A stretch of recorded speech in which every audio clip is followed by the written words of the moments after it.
Good morning, everybody. Urban planners and politicians are still hammering out the details of a $1 billion redevelopment plan on the waterfront area of downtown Tampa, including the construction of a new med school. Well, take a look. The project has archaeologists and museum curators wondering what new old things might be found. The last time there was a major project of this scope in that area, construction workers actually discovered the remains of more than 100 U.S. soldiers and dozens of Seminole Indians.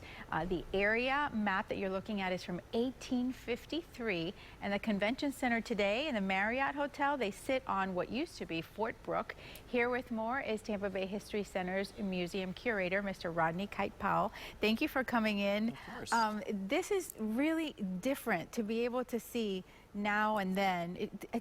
Explain to our viewers how you use technology to do that. Well, it used to be that you had to find a point on an old map and then prove that it was there archaeologically and then put that old map on top of a new map through, like a Mylar screen. But now you can use the GIS technology and georeferencing, and as long as you know where there's a particular few points on an old map and you put those points on your new map, then the computer does the rest and lines everything up. And then you can use those points on other old maps as long as there's some consistency. So you can really tell where things were at a given place, and that's what we're doing with replacing Fort Brooke. And given that area where the convention center is today, that's where part of Fort Brooke was. Remind our viewers, what was Fort Brooke? Well, Fort Brooke was a military fort that was established in 1824, just after Florida had become a U.S. territory in 1821. And there were Seminoles living in Florida, just like there are today. But at the time, the U.S. government didn't really know what to do with the Seminoles, and so they put them on a reservation, or at least they tried to put them on a reservation in the interior, and ringed that reservation in forts, and Fort Brooke was one of those.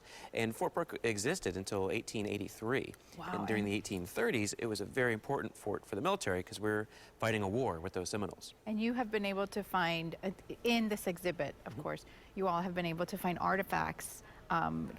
Explain to our viewers some of the things that you found. It's really interesting. Well, because it's a military fort, you find a lot of military things, and so lots of buttons, lots of musket balls and things like that. But it's important to remember that it's a human experience, and so you find pieces of porcelain dolls because there were families there.